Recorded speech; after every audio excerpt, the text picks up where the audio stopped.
बाद में सुनता हूँ ये सब वीडियो। तो मैं एक बार पुनः रिपीट करता हूँ। देखिए, ज्योतिष शास्त्र में आधारभूत जो ज्ञान है, आधारभूत जो रिक्वायरमेंट्स हैं, आधारभूत जो चीजें हमको चाहिए, वो हम लेवल 1 में पढ़ी हमने, है ना। वो लेवल 1 में जो हमने पढ़ा, उसमें हमने बहुत सारे विस्तृत रूप से जो आधारभूत में कुंडली के विश्लेषण करने के लिए जो नियम कानून है, वो कुछ पढ़े हमने, आधारभूत, एसेंशियल, बड़ा आगे करेंगे।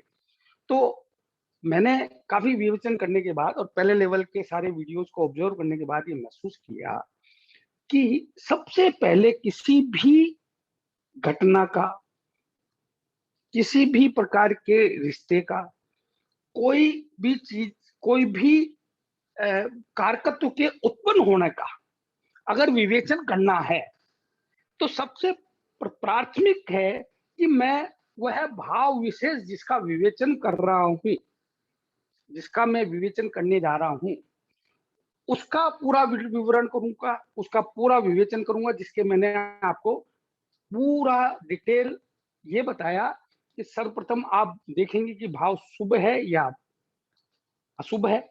फिर आप भाव के बलवान और बलहीन होने का तय करके यह निर्णय निकालेंगे कि भाव शुभ करता है या पाप करता है। शुभ करता है तो वह आपके परिप्रेक्ष्य में, आपके दृष्टिकोण से, क्योंकि आप ही ज्योतिषी हो, आप ही ऋषि हो, आपको ही तय करना है, कोई और नहीं आएगा, और इसका कोई पैरामीटर नहीं है किसी। तो आप अपने विवेक से, अपने ज्ञान से, अपनी प्रतिभा से, अपनी मेघा से और अपने अनुभव से इस चीज को स्थापित करने में पारंगत होंगे कि ये भाव विशेष शुभ करता है तो कितने प्रतिशत के करीब शुभ करता है, यानी कि यह शुभत्व उत्पन्न करने में अपने आप को कितना सक्षम है, यही तो सीखना है हमको। तो वह हमने देख लिया कि शुभ करता है, तो वह 60% शुभ करता है कि 50% है, 80% है, क्या पूर्ण है, वह आप अपन तय करना के जो बिंदु हैं, इसके बारे में हम आप सब बैठ के और इस पे गहन विचार करके, हम जैसे विंशोपक बल निकालने की एक व्यवस्था है, जैसे षडबल निकालने की एक व्यवस्था है, जैसे अष्टक वर्ग निकालने की एक व्यवस्था है, ऐसे ही यह क्षेत्र अछूता है, बहुत विस्तृत है। और मेरा ये मानना है कि मैं आप सब लोगों को लेके बैठ के इस पे गहन विचार विमर्श करने के बाद हम कुछ ऐसी पद्धति लाएंगे, ऐसा कोशिश करेंगे लाने की कि हम ये कह सकें उन पैरामीटरों में कि ये सब पूर्ण हुए तो यह 60% करीब ये शुभ हो गया या 70 हो गया, तो एक मोटा मोटी आपके पास 1-2% ज्यादा, 1-2% कम। तो वह विचार विमर्श का, शोध का विषय है, काफी एनालिसिस की आवश्यकता है। और आपका जैसे जैसे ज्ञान बढ़ेगा तो उसको हम लोग बैठ के बहुत बारीक उसके पैरामीटर्स तय करेंगे। I have gone through, I have some basic things there, I am still working on that, और उसमें मैंने आउटकम भी निकाला है, that is perfect one also. पर मैं आपको भी उसमें इन्वॉल्व करना चाहता हूँ ताकि आपको क्या वो बेसिक चीज पता चल जाए। और ये एक ज्योतिष शास्त्र में एक बहुत बड़ा रिवोल्यूशनरी मूवमेंट होगा, ये मान के चलिए आप। तो मैं क्या कहना चाह रहा हूँ कि भाव भाव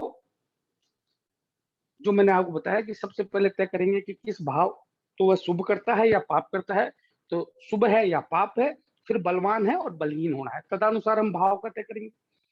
फिर वह भाव का स्वामी होगा, वह एक ग्रह होगा, तो ग्रह शुभ करता है या पाप करता है, तो हम सबसे पहले ग्रह का शुभ और पाप तय करेंगे।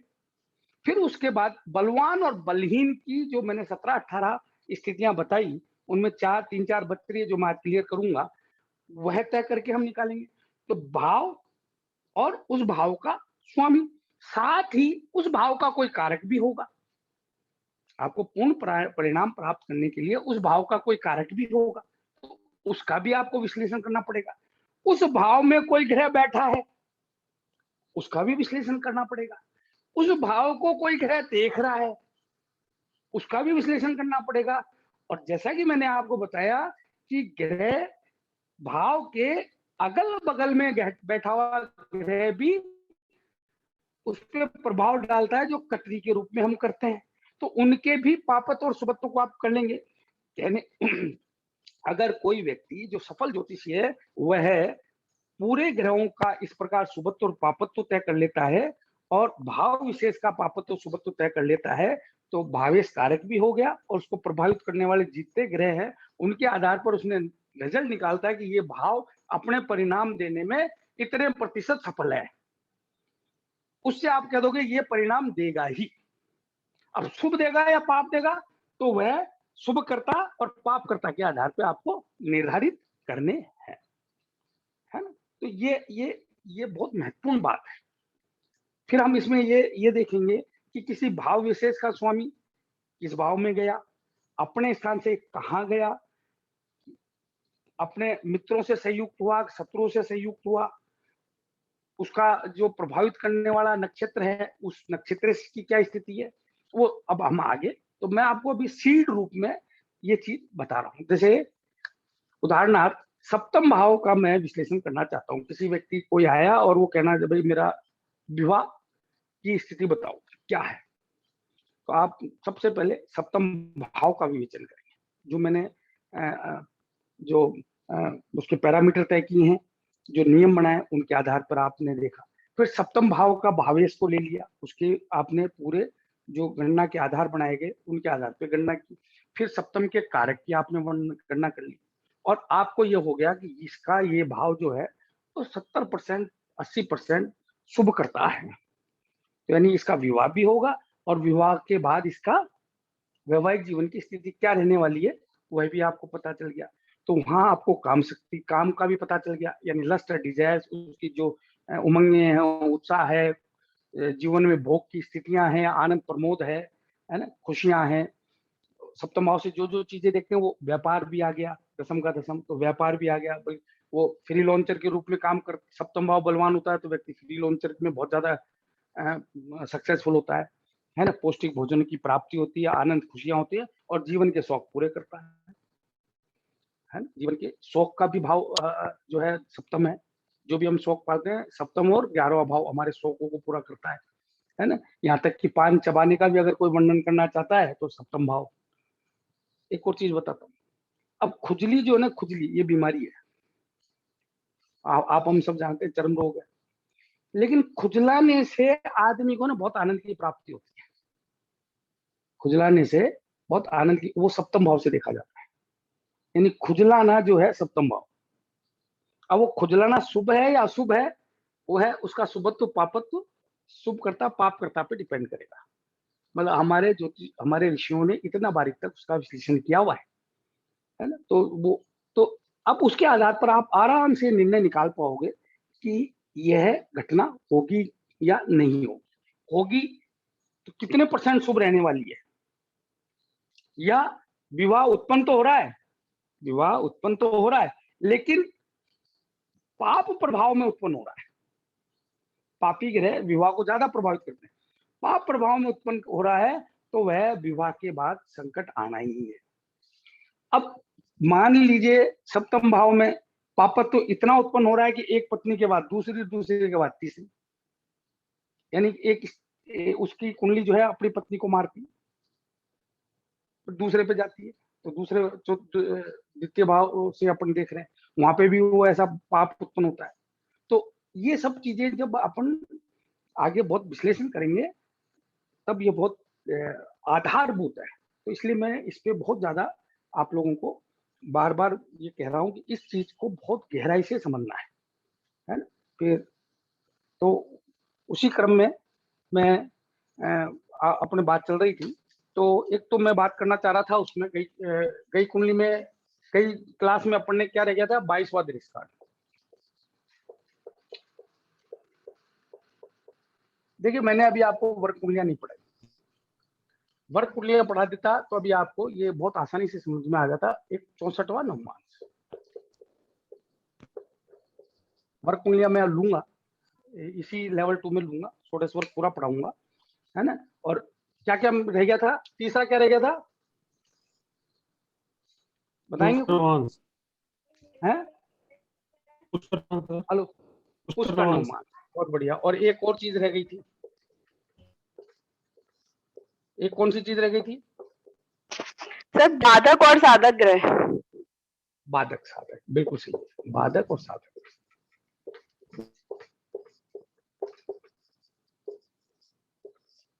और एक नक्षत्र, वो मैं चलो सेकंड उसमें देता हूं। देखिए, जो कुंडली है, मैंने आपको बहुत पहले क्लास शुरू करी तभी ये बताया था कि जो कुंडली है वो हमारे लगन यानी कि पृथ्वी और सूर्य के जो मिलन बिंदु है वो है मेरा लगन है। उसके आधार पर मेरी लगन तय होती है। और हम सब जानते हैं कि एक भाव 30 डिग्री का होता है और लगन भी 30 डिग्री की होती है।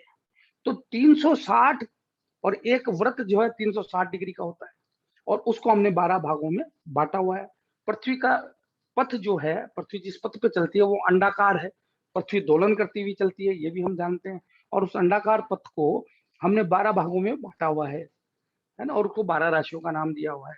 चलती पृथ्वी है, सूर्य स्थिर है, लेकिन ज्योतिष में गणनाओं की सहूलियत के लिए और सटीक परिणाम प्राप्त करने के लिए पृथ्वी को स्थिर माना गया और सूर्य को चलायमान माना गया। ये हम सब जानते हैं। तो पृथ्वी की जो वार्षिक गति, दैनिक गति और वार्षिक गति के आधार पर जो पृथ्वी का मिलन किसी समय विशेष पर, किसी बिंदु विशेष पर हुआ, वह है मेरा जन्म है, यानी वो मैं हूं। मैं क्या हूं? मैं क्या हूं? सूर्य और पृथ्वी का, पृथ्वी जो अपने वार्षिक परिभ्रमण से और परिक्रमण, दैनिक परिक्रमण के आधार पर जहां वह सूर्य से मिलन करती है, यानी सूर्य और उनका दोनों का एक मिलन बिंदु बनता है जहां वो परफेक्टली मैच होते हैं। तो जिस घटीपल विपल में ऐसा हुआ और उस समय सूर्य देव की क्या राशि अंश कला विकला थी, यानी चलती तो पृथ्वी है लेकिन वहां सूर्य माना जाता है, तो क्या राशि अंश कला विकला थी, उस आधार पर मेरा लगन का निर्धारण होता है। ये हम अच्छी तरह जानते हैं। तो मेरा लगन क्या है? सूर्य पिता जगदस्य और चंद्रमी जननी जो है वो पृथ्वी है, तो उसका मिलन, मेरी उत्पत्ति, वह मेरा लगन है। और उस लगन के आधार पर भचक्र के पूरी राशियां मेरे स्थापित होती है और सारे ग्रह तदनुसार स्थापित कर दिए जाते हैं। जिस जिस राशि में वो भ्रमण कर रहे हैं और जिस नक्षत्र में वो भ्रमण कर रहे हैं उनको स्थापित कर दिया जाता है। ये मैंने आपको पहली क्लास में बहुत विस्तृत रूप से समझा दिया था। मैं समझता हूँ आप सबको ये क्लियर होगा। देखिए, बेसिक चीज बिल्कुल नहीं भूलनी है। क्लियर है ये सब आपको? हेलो, मैं समझता हूँ क्लियर होगा। तो वह 360 डिग्री का विश्लेषण है। षोडश वर्ग जो है वो 30 डिग्री, जो मेरी 30 डिग्री है, फिर मैं उसको पूरा भचक्र मान लेता हूँ। जो षोडश वर्ग की जब मैं बात करूंगा तो मैं जो 30 डिग्री है, यानी कि मेरे मिलन के समय सूर्य देव जिस राशि में बैठे थे, जिस राशि में परिभ्रमण कर रहे थे सूर्य देव, उस राशि को मैं फैला दूंगा और उसके क्या कर दूंगा इससे।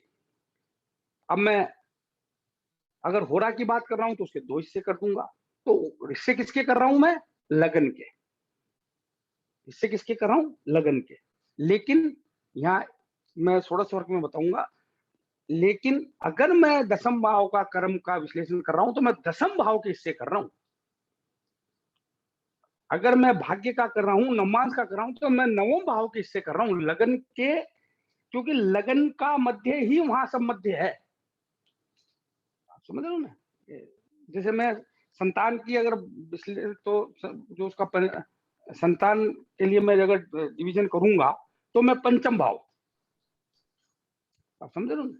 वो विवाह कलत्र से देखा जाता है तो सप्तम भाव विवाह नहीं है, नवम भाव विवाह है। तो नवमांश नवम से बनता है। हमारे यहाँ धर्म है विवाह, तो नवम भाव से बनता है, इसलिए कलत्र उसको कहा गया है। तो मैं षोडश वर्ग में आपको बहुत बारीक बताने वाला हूँ। तो षोडश वर्ग की महिमा, अगर मैं देह का संपूर्ण विवेचन करना चाहता हूँ तो मैं पहला भाव, अब पहला भाव के 16 भाव बना रहा हूं मैं अगर धन्य का करना चाहूँ तो उसके 16 इससे कर रहा हूं। आजकल तो D100 तक जा रहे हैं लोग। अब ये मैं षोडश वर्ग पे आऊंगा जब आपको बहुत बारीक समझाऊंगा, ये गुड़ रहस्य की बातें। चलो अभी बहुत लंबा हो जाएगा। तो उनमें सब भावों के जब मैं विश्लेषण करूंगा तो उनमें जो भी अष्टम भाव आएगा, जो भी अष्टम भाव आएगा, चाहे वो मेरी होरा हो, चाहे मेरा द्रेषकांड हो, चाहे मेरा चतुर्थांश हो, चाहे मेरा जो सप्तमांश हो, चाहे मेरा नवमांश हो, चाहे मेरा दशमांश हो, जो भी हो उसका जो भी अष्टम भाव आएगा वह अत्यंत अशुभ है। क्या है? अत्यंत अशुभ है।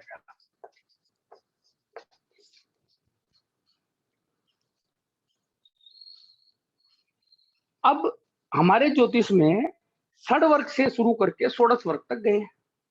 अब षड वर्ग में भी सबसे ज्यादा प्राथमिकता नवमांश की दी जाती है, सबसे ज्यादा प्राथमिकता नवमांश की है, और वह कुंडली के बराबर महत्व रखता है। शास्त्र में क्या कहा गया है कि कुंडली के मालिक सूर्य देव हैं। तो सूर्य, हमारी कुंडली जो है ना, वह मेरा देह है, लेकिन नवमांश मेरा दिल है। कुंडली मेरी देह है, ये शरीर है, और मेरा दिल क्या है? नवमांश। तो सूर्य आत्मा रूप में मेरे देह में विराजमान तो है, लेकिन मेरा दिल नवमांश है। देह कितनी भी पुष्ट हो, बलवान हो, अगर हृदय ने काम करना बंद कर दिया तो क्षण मात्र में आदमी खत्म हो जाएगा। इसलिए उसका ऑन द कॉन्ट्रेरी, अगर दिल बलवान है, हृदय मजबूत है, खून का संचलन कर रहा है, तो आपका शरीर चाहे जर्जर हो जाए, हाथ कट के गिर जाए, फिर भी आदमी जिएगा।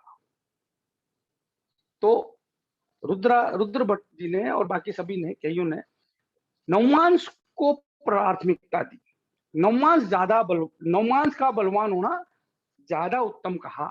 इसलिए क्या कहते हैं कि कोई ग्रह अगर D1 में, अगर आपके जातक में, आपकी कुंडली में अगर नीच का है और नवमांश में जाकर वो उच्च का हो गया तो उसका नीच भंग हो जाता है। इससे आप अच्छी तरह समझ जाएंगे कि D9 में यानी कि नवमांश ज्यादा बलवान है। ये मैं समझता हूँ आपको बिल्कुल क्लियर हो गया होगा। ये बात चल रही है तो इसलिए कुछ बातें मैं आपको थोड़ा सा बताना उत्तम समझता हूँ। तो जो भी षोडश वर्ग की कुंडलियां हैं, उसका जो भी अष्टम भाव है वह अशुभ होता है, उसका स्वामी पापतम होता है, वह हानि करेगा ही। ठीक है ना? हमारे षडवर्ग की प्राथमिकता देते हैं, इसलिए जो द्रेष कांड है, यानी कि जब हम कुंडली के 3 हिस्से करते हैं तो 7वें भाव तक कितने गए? 7 भाव, उसको 3 से गुणा करो,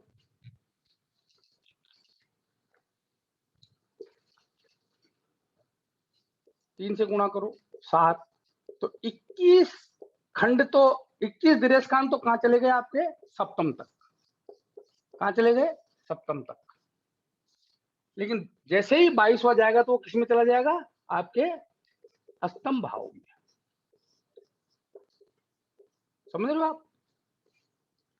जैसे ही वो एक अंश भी आगे बढ़ा तो वह अष्टम में चला जाएगा, तो वह 22वां द्रेष कांड कहलाता है।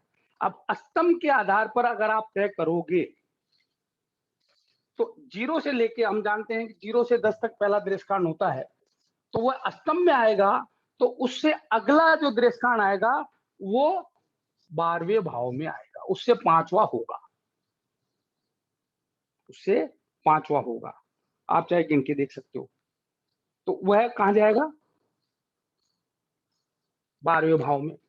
और अगर वह तो 0 से 20 डिग्री, ओ सॉरी 10 से 20, 11 से 20, और 21 से 30 डिग्री का जैसे ही होगा तो उससे 5वां, यानी कि वह चतुर्थ भाव में जाएगा। तो जब भी आपको 22वां दृश्यकांड का कैलकुलेशन करना है तो ज्यादा दिमाग लगाने की जरूरत नहीं है। आप क्या करेंगे, दृश्यकांड देखेंगे कि कौन से दृश्यकांड में जा रहा है, कौन से दृश्यकांड में जा रहा है। और पहला दृश्यकांड अष्टम भाव, बहुत इजी प्रणाली बता रहा हूं मैं आपको, दिमाग लगाने की जरूरत नहीं है।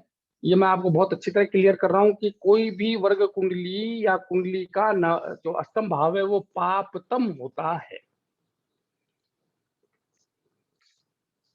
मेष लगन में अष्टम भाव अगर लगन 0 से 10 डिग्री का है तो ये अष्टमेश जो है ना, ये 22वें दृश्य का उनका स्वामी होगा। अब हम अच्छी तरह जानते हैं कि मेष जो लग्नेश को अष्टमेश का दोष नहीं लगता, लग्नेश को अष्टमेश का दोष नहीं लगता। इसलिए ही मेष लगन में जो मंगल है वो 22वें दृश्यकांड और 64वें नवमांश का परिणाम तब देता है जब बहुत ज्यादा पीड़ा में हो जाए, यानी वो इतना ज्यादा पीड़ित कर दिया जाए मार्को द्वारा कि फिर वो अपने आप को सेव, क्योंकि उसकी शक्ति तो क्षीण हो रही है ना, 22वां दृश्यकांड 64वां नवमांश होने से उसकी शक्ति क्षीण हो रही है, मैं यहाँ बलहीनता प्राप्त हो रही है, ये तो मानिए। लेकिन लग्नेश को ये कम प्रभाव होता है, बाकी को ज्यादा होता है। तो ये 22वां दृश्यकांड हुआ। अगर 20 से 10 से 20 के बीच में है तो ये 22वां दृश्यकांड होगा, और अगर 21 से 30 है तो ये 22वां दृश्यकांड होगा। ये सीधा सा नियम है। सर समझ में नहीं आया सर ये, नहीं सर समझ में नहीं आया सर ये। मैं बताता हूँ सर 7 into 3 क्यों किया था सर आपने? भाई इसके मैं 3 हिस्से कर रहा हूँ ना, 1 2, इसके मैंने 3 हिस्से किए, ये तो 2 हिस्से हुए मेरे। अब मैंने इसके क्या कर दिए, ये 3 हिस्से कर दिए, 1 2 और 3। इसके भी 3 करूंगा, इसके भी 3 करूंगा, तो 1 2 3 4 5 6 5 6 7 8 9 10 11 12 13 14 15। ठीक है सर, बिल्कुल समझ गया सर, आप समझ गए जी, है ना। तो 7 चलेगा ना यहाँ, तो 8वां यहाँ आएगा, 22वां नंबर यहाँ आएगा ना। जी जी सर बिल्कुल। तो 0 से 10 होगा तो ये होगा, अगर 10 से 20 होगा तो जो इसकी गणना है उसके अंदर 1 5 9 का नियम लगता है, तो ये 5वां जाएगा, तो यहाँ से 5वां, और फिर अगर उससे आ गया तो यहाँ से 5वां। ये 22वें दृश्यकांड का नियम है। ठीक है सर। तो 22वें दृश्यकांड का स्वामी जो है, दृश्यकांड का हमारे यहाँ बहुत महत्व दिया गया है, और 22वें दृश्यकांड का स्वामी या कोई भी षोडश वर्ग में अष्टम भाव का स्वामी, और षोडश वर्ग का अष्टम भाव अशुभ भाव है, ये तो हम जानते ही हैं। उनकी महत्ता ज्यादा प्रभाव किसको दिया गया है, 22वें दृश्यकांड को। ये उसके बलहीन बनाने में प्रमुख भूमिका अदा करते हैं। तो ये 22वां दृश्यकांड हो गया। क्लियर हुआ? इसमें किसी का कोई क्वेश्चन? अब कई कुंडलियों में क्या होगा कि आपने, हाँ जी हाँ जी हाँ जी बोलिए। सर इसमें जो इन भावों में जो ग्रह बैठे हैं वो भी 22वें दृश्यकांड के अंतर्गत हैं। मैं बार बार रिपीट कर रहा हूँ, भावेश से ज्यादा भाव में बैठा ग्रह और उससे ज्यादा किसी भावेश के साथ बैठा हुआ ग्रह प्रभावित होता है। ये बिल्कुल सत्य है कि यहाँ जो भी आएगा वह उस पाप को प्राप्त करेगा ही। मैं कितना भी अच्छा आदमी हूँ, अगर मैं खाने में जाके बैठूंगा तो दाग लगेगा ही। फिर वहां मैं खाने में मेरे 4-5 दोस्त और बैठे हुए हैं, वो मेरे को प्रभावित करेंगे ही। बहुत ही शुभ हो गया, बहुत ही बलवान हो गया, देवताओं को प्राप्त हो रखा हूं, मेरे ऊपर कोई नेगेटिव चीज नहीं आ सकती, तो वो मेरे को प्रभावित नहीं कर सकते। पर कोई पल क्षण घड़ी ऐसी आएगी कि वह पाप तो मेरे को पकड़ेगा। मैं कितना ही शुभ हूं, मैं गलत जगह पे गया, मेरा प्रभाव कम होगा। निश्चित मानिए, मैं अगर एक ज्योतिषी हूं और गलत स्थान पे बैठ के मैं ज्योतिष कर रहा हूं, तो क्या मैं वो चीज पा पाऊंगा? फिर वैसे लोगों, मेरे यारी दोस्ती भी वैसी है, यानी उनका ही मेरे को साकिन्य मिल रहा है, तो क्या वो मुझको प्रभावित नहीं करेंगे? है? तो भावेश से ज्यादा भाव में बैठा ग्रह और उससे ज्यादा उसके साथ बैठा ग्रह प्रभावी होता है। शास्त्र में कहा गया है कि उच्च के और वक्री ग्रह के साथ बैठा हुआ ग्रह बल पाता है। हम जानते अच्छी तरह, जानते ना, ये तो हम अच्छी तरह जानते हैं। हम ये भी जानते हैं कि सूर्य पिता है, सूर्य पूरी दुनिया का राजा है, सूर्य रक्षक है, सूर्य के आगे कोई नहीं चल सकता, ये तो सूर्य के साथ बैठा हुआ ग्रह भी बलवान हो जाता है, बशर्ते कि वो अस्त ना हो। लेकिन वो भी एक बड़ी जो इस चीज को अस्त और वो पढ़ के बहुत सारी गलत चीजें हम कैलकुलेट कर जाते हैं। ये भी मैं आपको क्लियर करूंगा आगे कि प्रवज्जा योग क्या होता है, सूर्य के साथ ग्रह अस्त होता है तो वो परिणाम कैसे उत्पन्न करता है, कितने करता है, और वो कौन करेगा वो भी मैं आपको बताऊंगा। तो इस पे भी बहुत बड़ा विवेचन करने वाला हूँ। चंद्रमा के साथ, माँ के साथ कोई भी बच्चा बैठ जाए, कोई भी ग्रह बैठ जाए, वो बलवान होता है कि नहीं होता है? तो सूर्य के साथ बैठा हुआ ग्रह भी प्रोटेक्ट महसूस करता है, चंद्रमा के साथ बैठा हुआ ग्रह भी अपने आप को बड़ा सुरक्षित मानेगा। तो मान लीजिए चंद्रमा के साथ जाके और बुध बैठ गए तो वो अपने आप को बिल्कुल फ्री मानेंगे कि अब मेरे को दुनिया का कोई कष्ट नहीं आ सकता। बलवान चंद्रमा होना चाहिए, वो मैं आगे बड़ी लंबी विश्लेषण है ना। गुरु के साथ कोई भी ग्रह जाके बैठ जाए, कोई भी ग्रह गुरु के साथ बैठ जाए वह सुरक्षित महसूस करेगा। लेकिन राहु के साथ कोई ग्रह बैठ जाए तो गुरु के साथ बैठा हुआ ग्रह जो है वो सुबत्व को प्राप्त करेगा। और मान लीजिए गुरु उच्च का है और उसके साथ कोई ग्रह बैठा हो तो क्या क्या होगा जी हितेश जी? हेलो हेलो, क्या होगा? हाँ सर, सर उच्च के गुरु के साथ बैठेगा तो बहुत कॉन्फिडेंट होगा, खूब शुभ कार्य हो जाएगा और बिल्कुल रिलैक्स हो जाएगा, उसको किसी का भय नहीं रहेगा। और जब भय और फिर वो उच्च के गुरु के गुण भी प्राप्त करेगा और गुरुदेव उसको मार्गदर्शन करेंगे, तो उत्तम हो गया ना। ऐसे ही जो ग्रह उच्च के ग्रह के साथ बकरी के साथ बैठता है तो बलवान होता है, तो जिस भाव में जाके बैठेगा तो उसका पापत्व उसको प्रभावित करेगा ही करेगा। पापी के साथ बैठेगा तो पापत्व तो आएगा ही आएगा। इसलिए हम कहते हैं राहु के तो एक्सेस में ग्रह अपने बल को खो देते हैं। मंगल के साथ बैठा हुआ कोई भी ग्रह हो वो लड़ाई सीख जाता है, सीख ही जाएगा। अगर हेलो, अब जैसे मंगल देव और बुध साथ हो जाए, मंगल और बुध का योग हो जाए तो बुध जो है ना सर्वा वैसे भी संगत से सबसे ज्यादा प्रभावित होते हैं, तो व्यक्ति उद्दंडी हो जाता है, कौतिक प्रिय हो जाता है, नाना प्रकार से कष्ट देता है दुनिया को, है ना। और उसमें बुध बलवान और हो जाए तो वह आदमी इतना पीड़ाकारी हो जाता है और उसको पकड़ और नहीं सकता कोई। तो ये बड़े लंबा चला जाएगा। तो आपकी बात का मैं समझता हूँ हितेश जी क्लियर हुआ, हो गया होगा। तो ये 22वां दृष्टा, इसमें किसी को कोई प्रॉब्लम? तो जो भी ग्रह 22वें दृष्टान का स्वामी बन जाएगा या 22वें दृष्टान के स्वामी के साथ बैठ जाएगा या 22वें दृष्टान भाव में बैठ जाएगा, वह बलहीनता को प्राप्त होगा। राइट, अब वार्तालाप कर सकते हो आराम से, मेरे को भी आनंद आए जिससे। चलो क्लियर। मेरे को इस संबंध में किसी को जब मैं सोडा पढ़ाऊंगा तब इस पे और विशेष प्रकाश डालूंगा, पर मैं समझता हूँ जो बलवान और बलहीनता की गणना के लिए आप परफेक्टली समझ गए होंगे। अब अगली बात आती है 64वां नवमांश।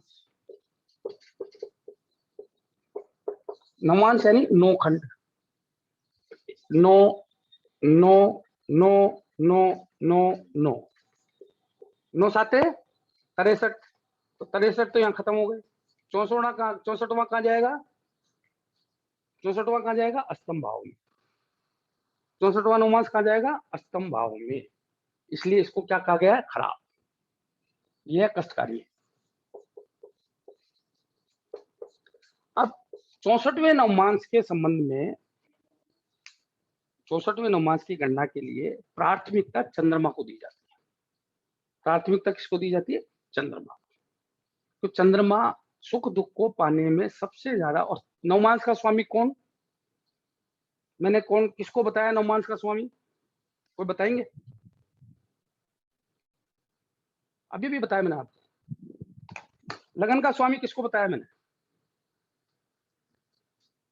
कोई बोलेंगे प्लीज? D1 का स्वामी किसको बताया मैंने? सूर्यदेव को सर, सूर्यदेव को। चंद्रमा। नवमांश का चंद्रमा को। Yes, you are right, you are right. द्रेष कांड का स्वामी मंगल होता है। मैं जब षोडश वर्ग समझाऊंगा ना तब बताऊंगा। तो जो 22वां द्रेष कांड है वैसे मंगल से भी देखना चाहिए। अगर आपको बहुत बारीक कुंडली देखनी है और आपके पास ये प्रश्न आ जाए कि ये व्यक्ति ठीक होगा कि नहीं होगा, या इसको व्याधि, व्याधि यानी बाहर से लगी हुई कोई चोट, चपेट, वर्ण, घाव, एक्सीडेंट है ना, ऊपर की छायाओं का प्रभाव, वो व्याधि, तो वो व्याधि का इसके ठीक होगा कि नहीं होगा, तो आपको मंगल से 22वां द्रेष कांड देखना पड़ेगा। वो थोड़ा भारी हो जाएगा, इसलिए मैं आगे के लिए सुरक्षित रखा है ना। तो द्रेष कांड का स्वामी मंगल होता है। तो यहाँ 64वें नवमांस का स्वामी कौन? चंद्रमा। तो 64वें नवमांस में प्राथमिकता चंद्रमा को दी जाती है ना।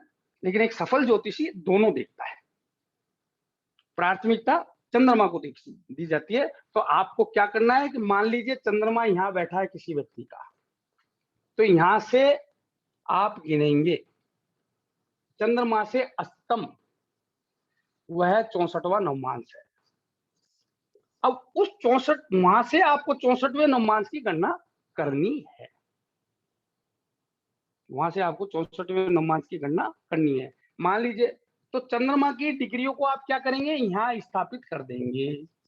क्या करेंगे, आप मान लेंगे कि आपका चंद्रमा यहाँ है, जहां बैठा है वहां से अष्टम में उसको ले आएंगे। अब मान लीजिए चंद्रमा आपका 3 डिग्री का है, तो यहाँ 3 डिग्री का चंद्रमा आ गया आपका। और ये 9वीं राशि है, सॉरी मैंने नो लिख दिया थोड़ा सा। कालपुरुष की कुंडली चल रही है भाई अपनी, है ना, ये ध्यान रखना कहीं कैलकुलेशन में आप। तो 1 7 10 और 11 हो गए नहीं है। तो 11वीं राशि में 0 से 3 20 तक पहला नवमांस होता है। सही है क्या ये? हेलो, मैं सही बोल रहा हूँ? हाँ सर। और 11 की गिनती किससे शुरू होती है? 11 की गिनती किससे शुरू होती है? 3 7 11। 3 7 11 में 7 से शुरू होती है। सर ये बाई हार्ट रखिए, ये ना भूलिए। ये सब ज्योतिषी बनने के लिए आपको टिप्स पे होनी चाहिए। नमाज निकालने के 3 तरीके आपको बाई हार्ट होने चाहिए: चर, स्थिति, स्वभाव और